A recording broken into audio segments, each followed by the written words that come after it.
They are working on trying to not keep them in school for very long hours, but still get maximum value for the little time they will stay in school. So a lot of things are ongoing, but I found the appropriate time when cabinet has actually been properly set up. I believe government will send the Minister for Health, if it happens to be me again, to come here to come and give a statement on what preparations government have done. Mr. Speaker, for March coming, there are a lot of things the President talked about, some of which almost all have been put in place. We have expanded our testing capacity to the extent that several places now are testing with gene expert machines and the appropriate PCR cartridges in this country. Veterinary services, even internally, are doing some tests now there. The traditional areas we started with, the cases here in Kumasi and Nobuchi, are all testing. So these things are in place, and I believe we have quite a number of facilities that are now testing now. Mr. Speaker, as for infrastructure and the systems and the structures we put in place, they are all working. And I'm glad my colleagues have noticed that what is left still continues to be risk communication and how we can get all our citizens, our people, to come along with us to adhere to the COVID protocols. Mr. Speaker, despite the fact that we have been talking over and over and over again about what we should do, social distancing, not so many people in gatherings, use of sanitizers, hand washing with soap, and wearing of masks, you agree with me, and you all have seen what is happening in the country, across the country. A large number of us have stopped wearing masks in markets, wherever you go. Mr. Speaker, last 2 weeks, I had the privilege of visiting Fumbisi, and it was a market day. And I stood with my mouth open. I couldn't believe what was there. You couldn't count, you can easily count the number of masks in the market. The same thing that we have in Accra. And we have started talking again and beefing up the risk communication, said that people will be aware that the disease is still here with us and it hasn't gone nowhere. Because of the interventions government made, like my colleagues have said, we managed to curtail the spread and brought the numbers down to quite acceptable levels. Unfortunately, we are seeing upsurge, numbers going up, and we have started working seriously on this. As I even speak this morning, we have just opened one of the treatment centers in the heat of the battle. We rushed to put up at Pantai. That was done by Electricity Corporation, and we have started using that one just this week. Electricity Corporation has started handing over this morning to Ghana Health Service.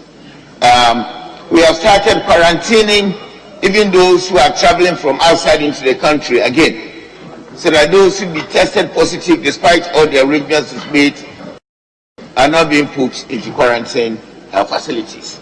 We started putting people in some hotels last week, and the ministry had to cough up money to try to find them what you would need to make them a bit comfortable where they are.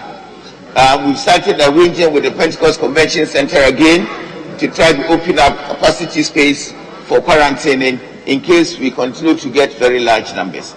We are bringing back and remobilizing our contact tracing brigade that will do basically if we continue to get numbers to become larger and larger. So, Mr. Speaker, what I can say is that we are working on these, and we have made adequate preparations for schools to reopen.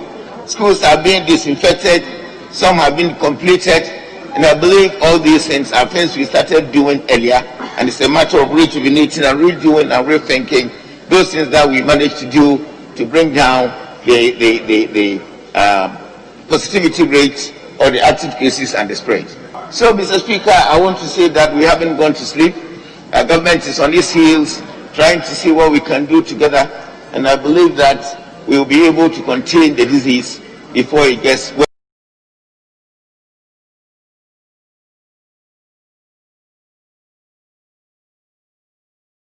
figures uncomparable to other places where people are dying in droves. Thank you, Mr. Speaker.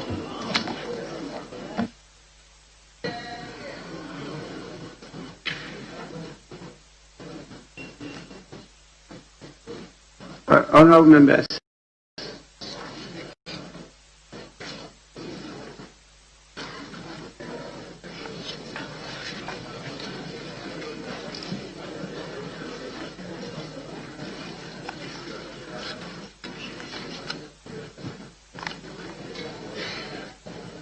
Yes, honourable member.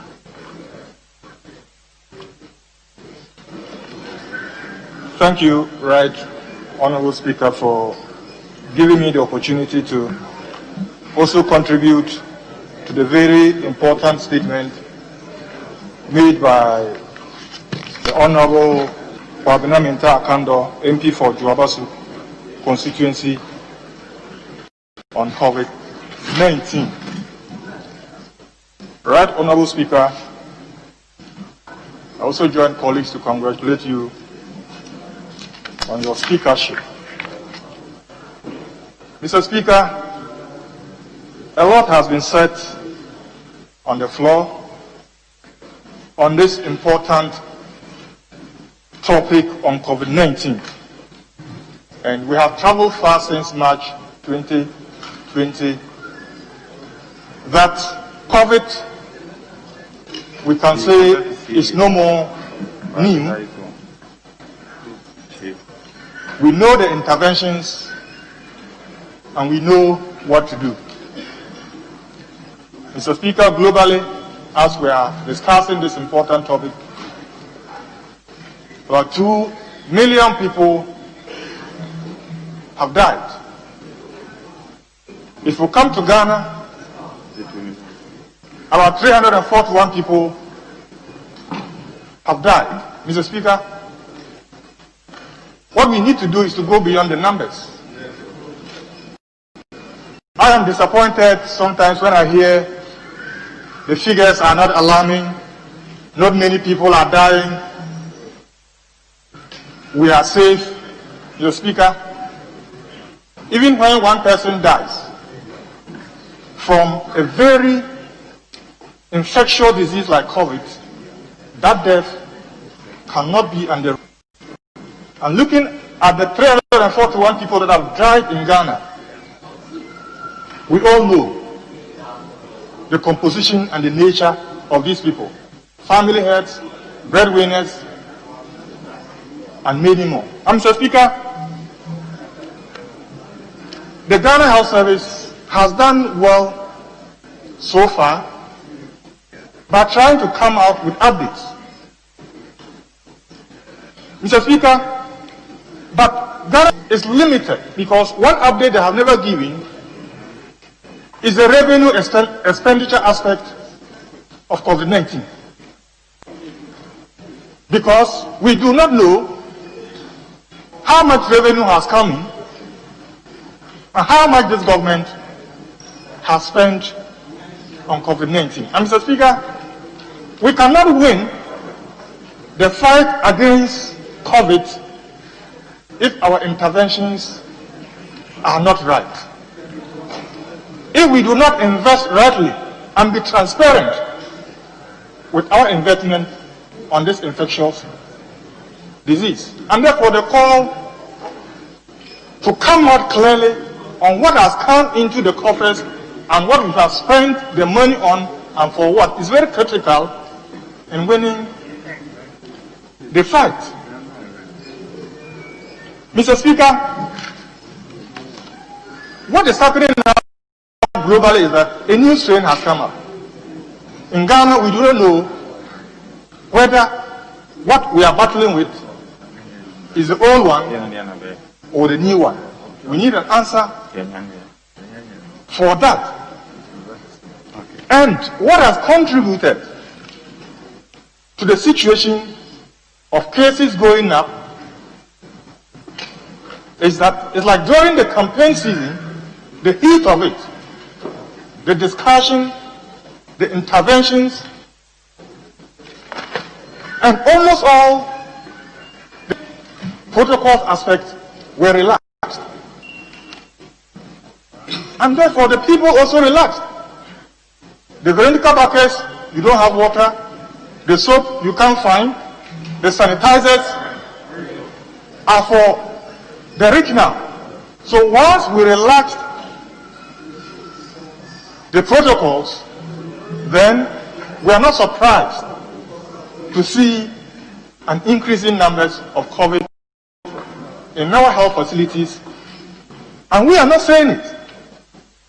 About 2 days ago, I heard the Director General of Ghana Health Service saying that in some of the treatment facilities, close to over 60% of the beds are occupied, meaning our health facilities are overstretched, and there's no debate about that. And this is the time we need to have transparent discussion on the management of COVID. We should leave partisanship. We should leave this one says from this party and this one comes to counter. That will not help us fight COVID-19. Other bodies like the Ghana Medical Association have come out also saying that there's a need to reinforce, the protocols on COVID-19, because they believe that now there's no regard for the protocols. Enforcement. People say that in Ghana we are good at making laws, but the enforcement of those laws is our challenge.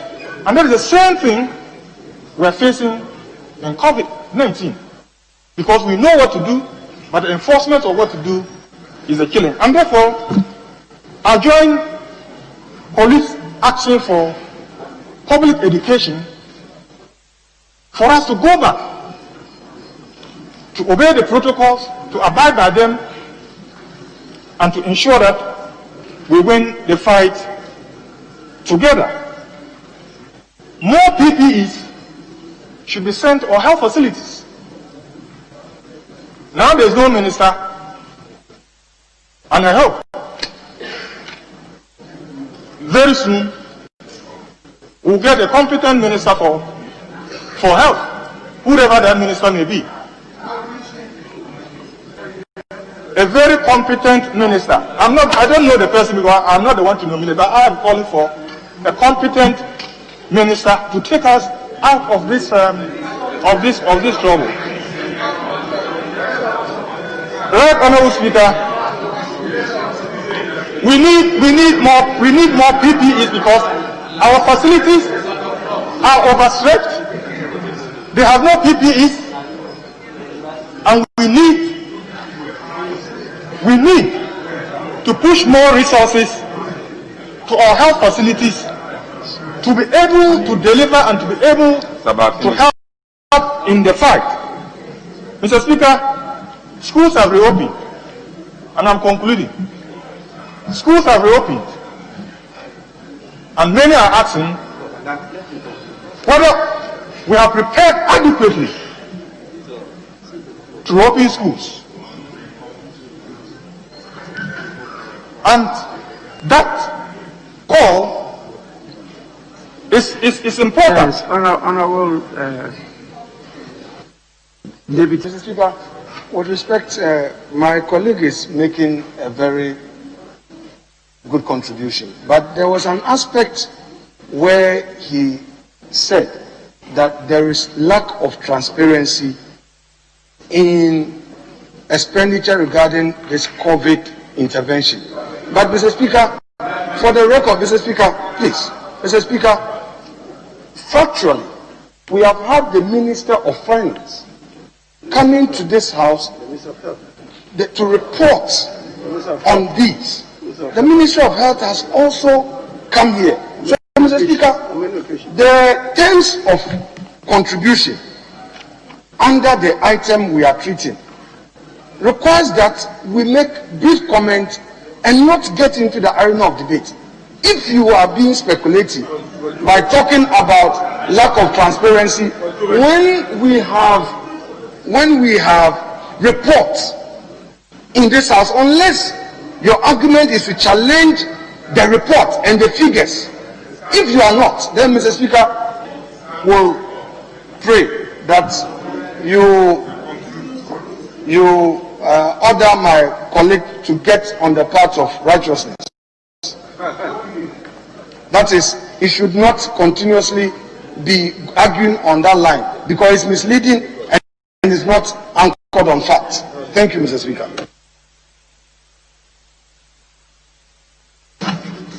Honourable member may continue. Thank you, right? Please, Honourable Speaker. Yes, wind up. We have an important item to take. So please, if you may conclude. Thank you, right? In conclusion, and to emphasize and make myself more clear, I said the Director General of the Ghana Health Service and his colleague directors have been doing very well in giving updates. But what I find missing is updates on revenue and expenditure on COVID. And there's a need for us, all of us, to be transparent on the revenue and expenditure figures. So, Mr. Speaker, in concluding on the schools being reopened or about to be reopened, we don't think or make doubt whether our schools have been adequately prepared for reopening. And I'm saying that that call is right, and the government has to do very well to ensure that the necessary facilities, the necessary preparations are done at our schools before we reopen. And on the vaccine, what I'll say is that as a country, as Ghanaians, we should not be afraid. We shouldn't be quick to say the vaccines are bad or good. Let's rely on the necessary authorities to ensure that safe and efficacious vaccines are brought quickly to ensure that the fight against COVID-19 is achieved. Mr. Speaker, I thank you very much for the opportunity.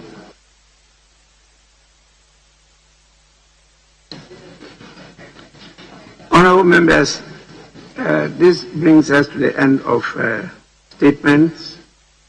We will now move to, well, it's also coming in the form of statement. Item 4, by leadership, on the determination of the formula for composition of membership of committees, parliamentary delegations, and other parliamentary groups and associations.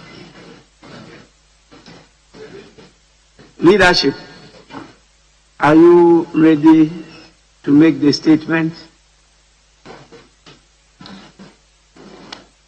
Speaker, in consultation with my colleague, the Honourable Member in charge of the NDC caucus in the House, in respect of the formula for the composition of membership of committees. Mr. Speaker, we have related to the prime committees to be formed, not parliamentary groups and associations for the time being. At the appropriate time we shall deal with that. I will have been in consultation and we've arrived at some conclusion.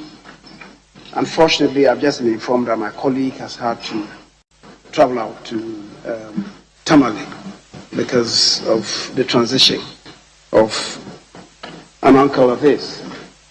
But that indeed represents the state of affairs now. So I guess if it's agreeable, then I could present the paper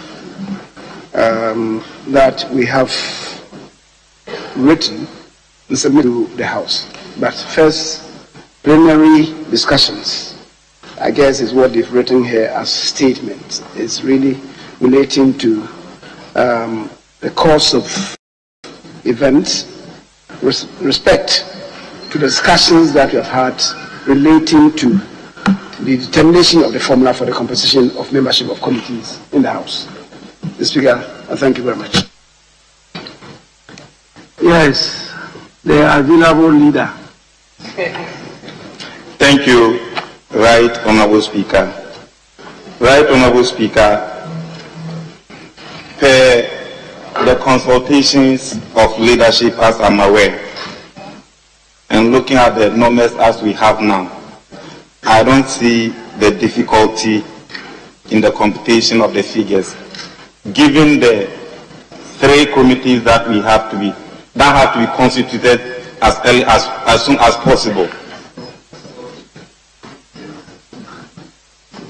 Especially the committee on selection, of which you are the chairman, is clear, which is going to be composed of 20 members. Given the numbers that we have, I think that committee has to be put in place, and the numbers either 137 or 138. If you have 20, it will be 10-10. After which, if leadership will have to go into conclave again and come up with the ratio which I know is conspicuous and known,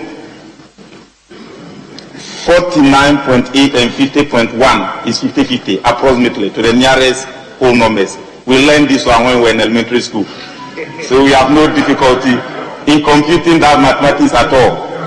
The 2 other committees, Mr. Speaker, will be appointment committees, which is 26, and if it is 50, it will be 13-13, and the business committee, which is 20, will be 10-10. So, Mr. Speaker, in order not to waste time, we have to put emphasis on the committee on selection, of which is going to be 20 members, and I agree that when he says we have to do that one first. So without wasting more time, I think the committee of selection will have to be constituted. The formula, which is so conspicuous and known to everybody, will have no difficulty in computing at all. So with these few words, Mr. Speaker, I raise my case.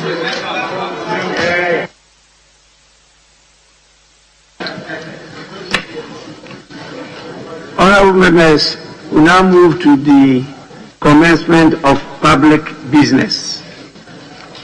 Item 5, laying of papers. A, by the leaders. 5A, Roman 1. Report of leadership on the formula for composition of membership of committees and the committee of selection. Yes, Honourable.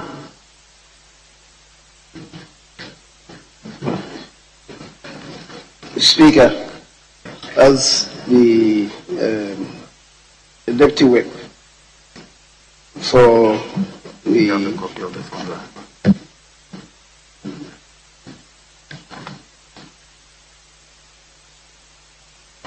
Speaker, as the Deputy Whip for the minority has indicated, we spoke about it and agreed on the formula, which then informed us on the composition of membership of the committees, in particular the committee on selection. So, Speaker, I would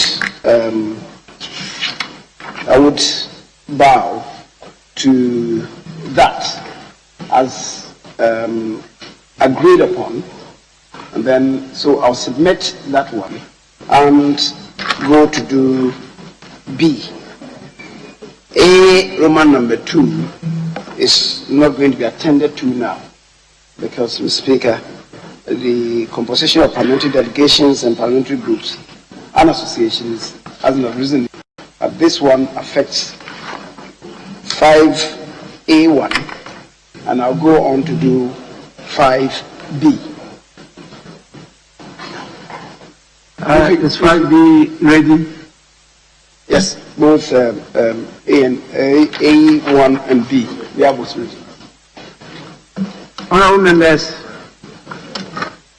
the report of leadership on the formula for composition of the membership of committees and the committee of selection duly presented to the House, and copies should be he did.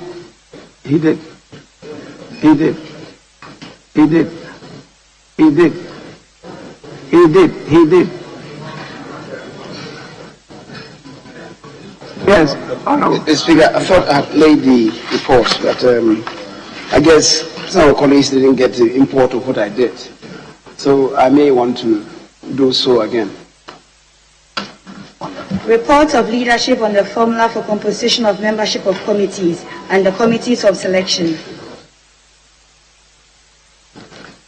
Laid in copies to be distributed to members.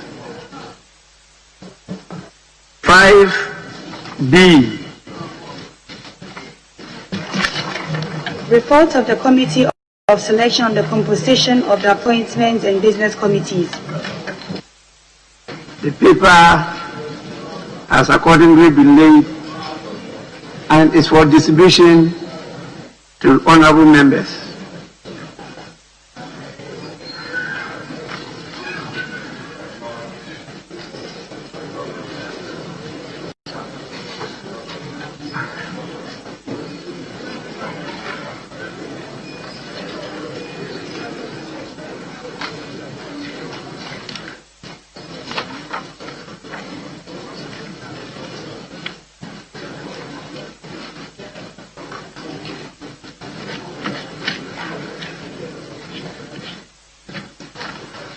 Yes, honorable member, yes.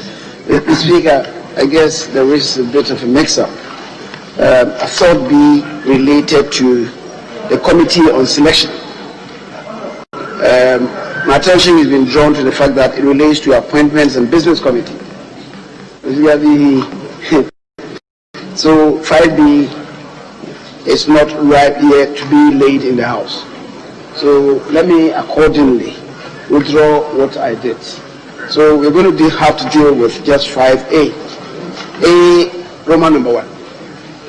A, Roman number 1. You are saying 5B. No, 5B. 5B. The time has not arrived yet with respect to 5B. When I read, when I saw committee on selection, I thought it was a committee on selection report. Apparently it's captured under 5A1.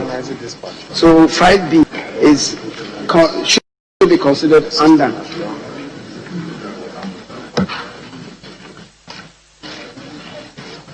Honorable members, the paper on 5B has accordingly been withdrawn.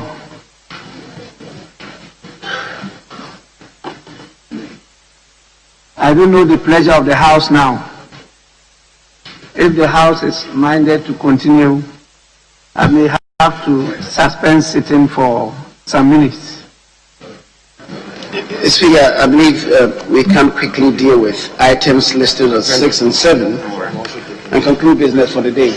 The 6 is procedural, but I know your difficulty and challenge. If you want to suspend for about 2-3 minutes to do what needs to be done, I guess we'll wait patiently for you. But if we can resist and indeed tolerate us for about 10 minutes, I believe we can bring this thing to a closure.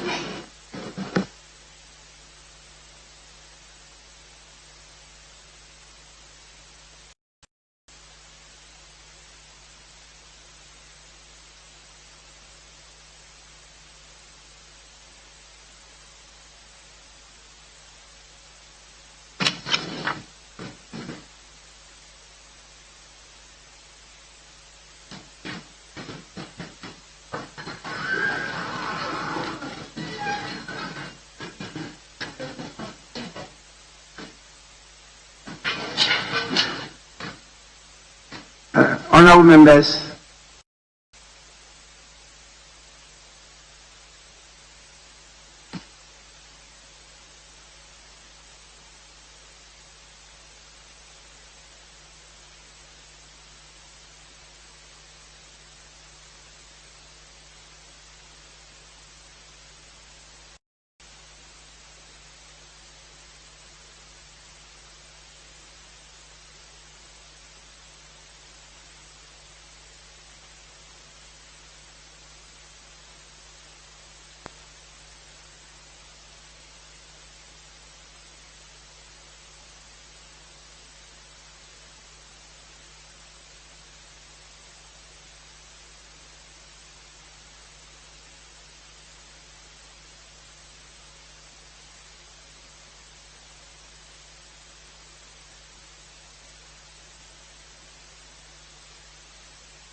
Honorable members, First Deputy Speaker to take the chair.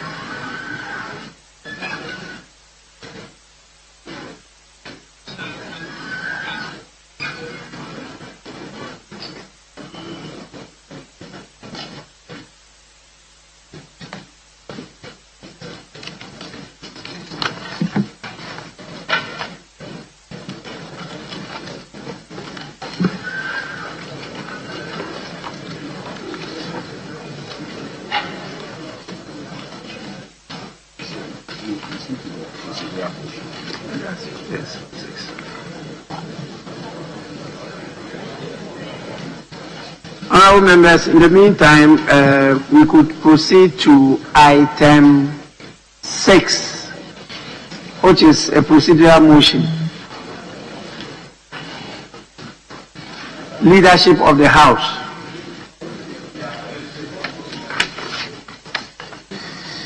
Speaker, I beg to move that, notwithstanding the provisions of Standing Order 81, require that no motion shall be debated until at least 48 hours have elapsed between the date on which notice of the motion is given and the date on which the motion is moved. The motion for the adoption of the reports of leadership on the formula for the composition of membership committees, and in particular the committee of selection, may be moved today. I so move. Any seconder? Right, Honorable Speaker, I rise to second the motion. Motion moved and seconded. It's now for the consideration of the House. It being Honorable Member, yes. Mr. Speaker, I thank you for the opportunity. Mr. Speaker, if I rise, very well. No. I just wanted to hear him as to whether maybe it was on a point of order or something. This is a procedural motion. And so I put the question. All those in favor say aye. Those against say no. The ayes have it. The motion is accordingly adopted. We now move to item 7. Motion. Leadership of the House.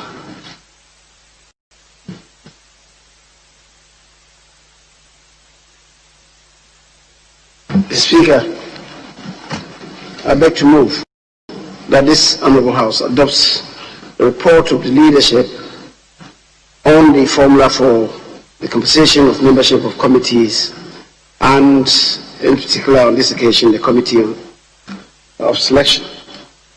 Speaker, in so doing, I will submit the report of leadership on the formula for the composition of membership of the committees, and as I have indicated, the membership of the Committee on Selection.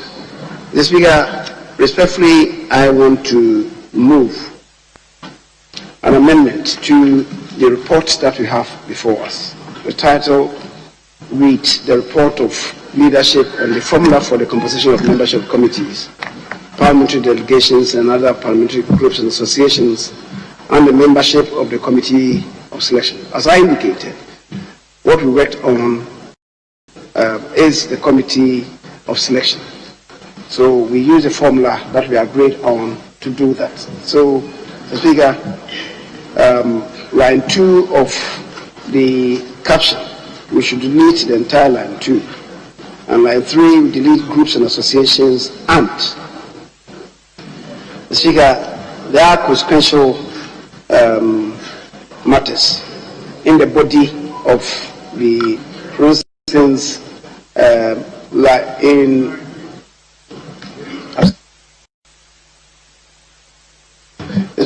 paragraph 2, line 2, parliamentary groups, groupings and associations, we delete, and we delete also nationally and at the international level in paragraph 2. Speaker, 2.0, we delete in line 4 from delegations to the end of that first paragraph. And then on to 3.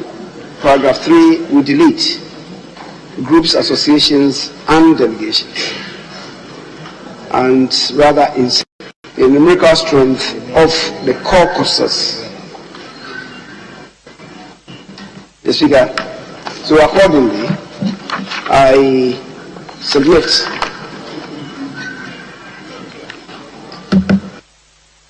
Mr. Speaker, I submit the report that we have, and just read the membership of the Committee on Selection to be composed as follows: the Right Honourable Alban Sumana Kingsford Bagby as Chairman, the Honourable Osei Chairman Sabunsu, Alexander Kabuna. The Speaker, I think appropriately should read Kwamina Afenyo Marking, Frank Anadompre, Lydia Siram Alassam, Habib Idrisu, Ambrose Derry, Bafuwa, Sarah Adjuasafo, Philip Baswa, Brian Champon, and Haruna Idrisu, James Kluche,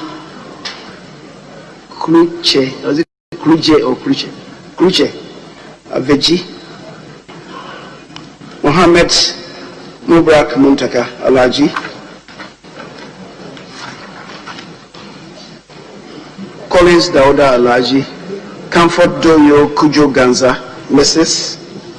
Ebenezer Okletete Labi, Kesiel Atu Folsen, Nadi Ayi Ayamba, and Richard Echampa.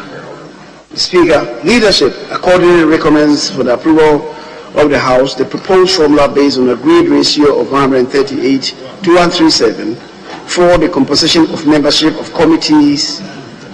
And again, we should delete parliamentary delegations and other parliamentary groups and associations, and membership of the Committee on Selection. Speaker, leadership further recommends that membership of the Committee on Selection as composed be approved by the House. Respectfully submitted. Yes, Honourable Deputy Leader. Thank you, Mr. Speaker. Mr. Speaker, I rise to second the motion that the House approve the report of the leadership and the formula for the composition of membership of the committees and the membership of the Committee of Selection. Mr. Speaker, I just want to draw the attention of the House to the ratio determined by the report on page 2 and membership of 8th Parliament. Mr. Speaker, most of the time when we are deriving ratios, we use the numbers and try as much as possible to make it more simpler and more readable. If you use a ratio of 138 to 137, to make it more easier for people to understand, you need to break it down in order for members to clearly appreciate what you want to communicate. In the 7th Parliament, where we had a ratio of around 61% and 39% for MPP and NDC respectively, it was agreed that we run it off to 60-40. We did not use the numbers of the membership by 169 is to 106. We didn't use that. We broke it down to make it more simpler, 60-40. So in this case, Mr. Speaker, if you break it down, you'll not be talking about 138 is to 137. 50.10 is to 49.998. So to run it down and up, the ratio will then read 50-50.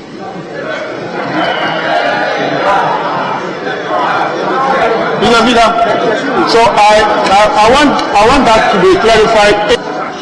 We want to be clarified in the report. So instead of reading 138 is to 137, we just do the ratio of 50-50. Because that is what I want to draw the attention of the leadership to, so that it make it more simpler.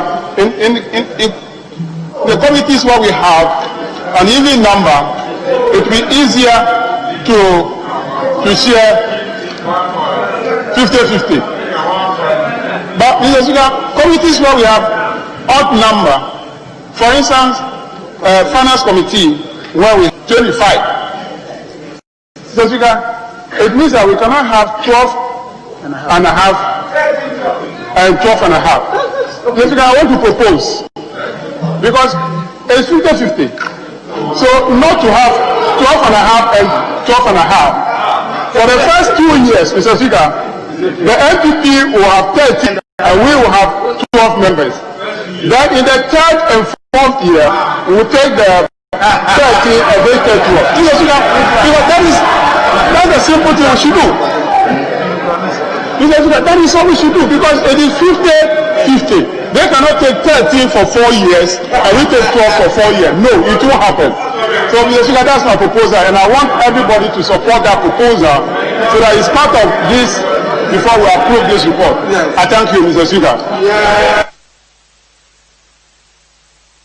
Honourable members, the report of the honourable leader. Do you want to respond? Mr. Speaker, Mr. Speaker, what the deputy leader for the minority caucus is saying on the face value makes some sense, but every ratio is predicated on the actual numbers. So it is 138 divided by 275 times whatever. That is it. When you do that, you know the actuals. Mr. Speaker, I don't know why he's trying to circumvent whatever. So it should not make any proposals that cannot be grounded in the rules. The rules are clear. The ratio is based on actual numbers. We do approximations, but where there is doubt, you relate to the actual numbers. As simple as that. Thank you very much. Thank you very much. Why approximations when the actual numbers exist? Mr. Speaker, I think that the leader of the MPP side has completely understood what I said. Mr. Speaker, if you want to the name the leader of the majority group, we can give it to him. But he is not the majority leader, Mr. Speaker. He is not. He's the leader of the majority group or the leader of government business. So you should accept that one. You are the leader of government business. Are you not the leader of government business? He's the leader of government business. So, Mr. Speaker, I'm saying that yes, the numbers are there, 138, 137. But to make it simpler for people to appreciate what you want to communicate, that is why we use ratios. Ratios are most of the time 2:1 or maximum 2 figures. What do you go into? So if we have, let's say, 1,020 from your side and 1,030 from our side, should we say 1,200 is to 1,300? No, we will not say that. So the simple thing is to do the ratio and approximate it. That is why I'm saying that by approximation, the ratio is 50-50. So he should not change his way, his usual way of doing business. He should change his way of doing business this time around. It's 50-50. Honourable members, the report, as I see it, is signed by both leaders. I'm sure if there were a simpler way, the leaders would have certainly come to that conclusion. So I'll put the question. Honorable Chief Whip, Deputy Whip, after your leader has spoken, what more do you want to add? Thank you, Mr. Speaker. Mr. Speaker, I just needed some clarity and your guidance before we move in. Mr. Speaker, going through the other paper, there were a number of motions, one of which was yes. Mr. Speaker, I could see the leader signaling to me that those motions are not going to be taken today. I just wanted confirmation for us to be specific so that it will not be presumed that once Article 1 or Order 17151 is complied with. Because if you take the report that we are adopting, that is on Order 154, composition of the Committee of Selection. But the standing orders in Order 151 says that at the first meeting of every session of Parliament, there shall be appointed a Committee of Selection. So this work that we are doing now is predicated on Order 151. However, when you go in, we have Order 154. So my question is, if the formula for the composition which was determined and which we are debating, which is different from the composition of the Committee of Selection, will be taken at another time, then I have no difficulty. Motion, the motion that you wanted my clarification from. I think that is your request. So today, I'll ask for the formula for sharing the delegations and those things will be done later. Precisely. No, it's important.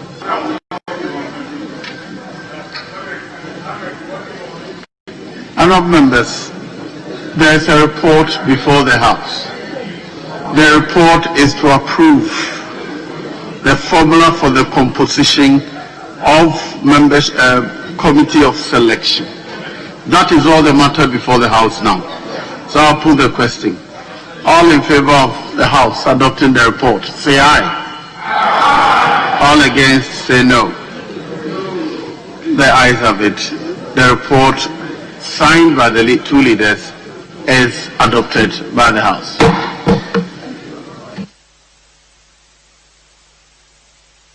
Yes, honourable leaders, any indication, please?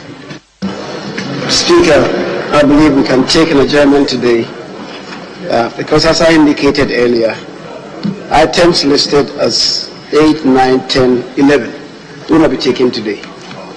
So we'll end here, and I guess when we adjourn, perhaps leadership could meet and see the way forward in respect of those two committees that we need to constitute as early as possible. Yes.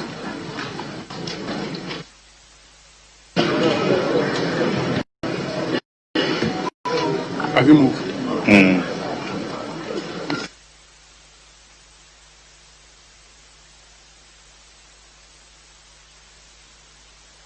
Yeah, Mr. Speaker, it's already past 2. We have no difficulty with what the leader is saying. So we are in your hands.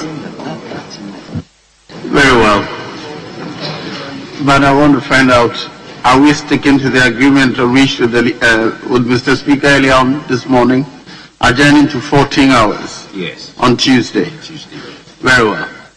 Honourable members, the House is according Tuesday,